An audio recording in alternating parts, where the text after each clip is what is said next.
नमस्कार। आज हम एक बहुत ही भावनात्मक मुद्दे पर बात करने वाले हैं। जी। रिश्तों के दो अलग अलग पहलू। हाँ। हमारे पास जो स्रोत सामग्री है, बागबान से छात्रों तक, हाँ। रिश्तों की अनकही कहानी। हाँ। तो एक तरफ तो फिल्म बागबान है, हाँ। वो कहानी जहां माता पिता अकेला महसूस करते हैं, बिल्कुल, वो उपेक्षा का भाव। और दूसरी तरफ आज के हमारे छात्र, हाँ। कंपटीशन का माहौल, तनाव, अकेलापन। हाँ। तो कोशिश रहेगी कि इन दो दुनियाओं के बीच के जो धागे हैं ना, हाँ। उन्हें समझें। और ये समझना जरूरी भी है, क्योंकि ये दिखाता है कि रिश्ते तो वही हैं, पर देखिए समय के साथ चुनौतियां कितनी बदल गई हैं। हाँ। उम्मीदें, दबाव, बात कहने के तरीके, सब कुछ, खासकर माँ बाप और बच्चों के बीच। हाँ, बागबान का वो सीन किसकी जुबान पर नहीं होगा? राज मल्होत्रा की वो स्पीच, जब वो कहते हैं कि चलना सिखाया, और जब खुद थक गए तो बच्चों के पास मतलब वक्त ही नहीं। सही बात है। ये सिर्फ फिल्म का डायलॉग नहीं लगता। हाँ। ऐसा लगता है जैसे कई घरों की कहानी हो। बिल्कुल, कई माता पिता शायद यही महसूस करते होंगे अंदर ही अंदर कि बस थोड़ा सा वक्त मिल जाए बच्चों का, थोड़ा अपनापन, जो शायद आजकल की भागदौड़ में कहीं खो गया है। हाँ बिल्कुल। और ये आज के जमाने में मतलब और भी पेचीदा हो गया। कैसे? जैसे हमारे नोट्स में भी लिखा है, जी। कभी कभी रिश्ते बस वो सोशल मीडिया पोस्ट तक सिमट जाते हैं। हाँ।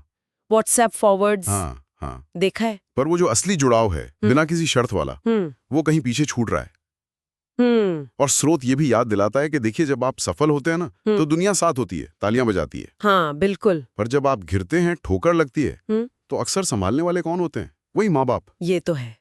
ये एक ऐसी सच्चाई है जिसे हम शायद रोजमर्रा में भूल जाते हैं, नजरअंदाज कर देते हैं। सही कहा। अच्छा, अब सिक्के का दूसरा पहलू देखते हैं। हाँ। आज का छात्र, जी। सुबह 4 बजे उठना, जी। देर रात तक पढ़ना, फिर वो कोचिंग, टेस्ट सीरीज, और फिर ये बड़े इम्तिहान, यूपीएससी, नीट, यूजीसी नेट। कितना बोझ है। हाँ, किताबों का बोझ तो है ही। पर मुझे लगता है उससे भी भारी है उम्मीदों का बोझ। बिल्कुल सही। और वो डर। हाँ, वही डर कि अगर मैं फेल हो गया या हो गई तो पापा मम्मी क्या सोचेंगे, रिश्तेदार क्या कहेंगे। ये भी। हाँ। इस समाज का प्रेशर। यहाँ समाज का दबाव साफ दिखता है, जहाँ कोशिश से ज्यादा नतीजों को महत्व दिया जाता है। स्रोत में एक कहानी है अमन की, यूपीएससी एस्पिरेंट। हाँ, पढ़ा मैंने। वो फेल हो जाता है, हिम्मत हार जाता है बिल्कुल। पर उसके पिता जो कहते हैं वो कमाल का है। क्या कहते हैं वो? वो कहते हैं, तो क्या हुआ बेटा, अरे जब तू चलना सीख रहा था तब भी तो 1000 बार गिरा था, मैं हूं ना तेरे साथ। अरे वाह। स्रोत कहता है कि ये सिर्फ शब्द नहीं थे, वो कहने का तरीका, वो भरोसा, उसने अमन को संभाल लिया। ये सहानुभूति की ताकत है, खासकर माँ बाप की तरफ से। ये तो बहुत बहुत गहरी बात है।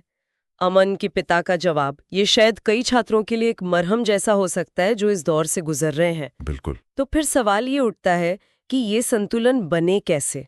मतलब कैसे माता पिता ये समझें कि सफलता सिर्फ नौकरी या अच्छे नंबर नहीं है, और बच्चे भी ये समझें कि उनके माँ बाप का प्यार, उनका साथ नतीजों पर डिपेंड नहीं करता। हाँ, ये मुश्किल सवाल है।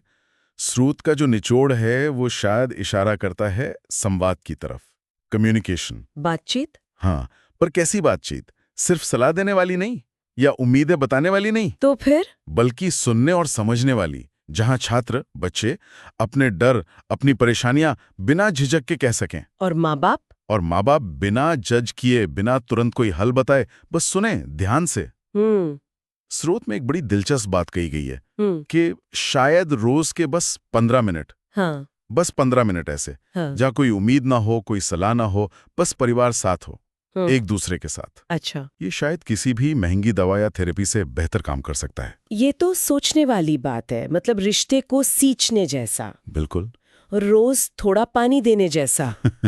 तो बागबान से छात्रों तक वाली इस पूरी चर्चा से जो एक बात निकल कर आ रही है, वो शायद यही है कि रिश्ते जो हैं वो समझ से बनते हैं, गहरे होते हैं। हाँ, और संवेदना से। और अपेक्षाओं से, दूरियों से वो कमजोर पड़ते हैं, चाहे वो बागबान वाले बुजुर्ग माँ बाप हों या आज के तनाव में जी रहे छात्र हों। बिल्कुल। और जाते जाते एक सवाल हम छोड़ सकते हैं सोचने के लिए। हाँ, जरूर। कि ये जो अंतहीन दौड़ है, सफलता की, रोजमर्रा के दबाव की, इसके परे हम उन बुनियादी रिश्तों को कैसे सहेजें, जानबूझकर, एक्टिवली, वो रिश्ते जो असल में हमें संभालते हैं। क्या अमन के पिता के उन सीधे साधे शब्दों में, मैं हम ना तेरे साथ, आज के इस मुश्किल समय के लिए कोई गहरा सबक छिपा है?